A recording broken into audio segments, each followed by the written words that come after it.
গাছ থেকে পাড়া। দেখো এরকম গাছ থেকে যদি কাঁচা আম পাড়ার পরে এটা দিয়ে আচার বানানো আর কোনো কথাই হবে না। আমটাকে ধুয়ে সুন্দরভাবে এভাবে কেটে নিতে হবে লম্বা লম্বা করে।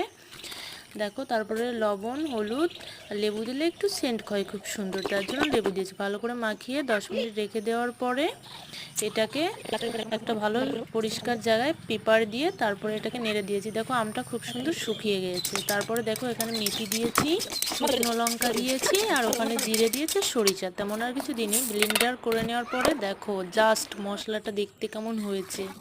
পরে দেখো এই যে কড়াইতে যে তেলটা গরম হচ্ছে, এই তেলটা আমি ঢেলে দিয়েছি, চটচট করে ফুটছে, হেভি লাগছিল দেখতে।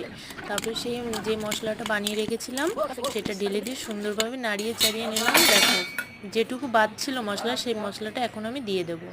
দিয়ে দেওয়ার পরে আস্তে আস্তে করে নেড়ে নেড়ে নিতে হবে 4-5 মিনিট। তারপরে রেডি কাঁচা আমের আম তেল। জাস্ট অসাধারণ হয়েছিল।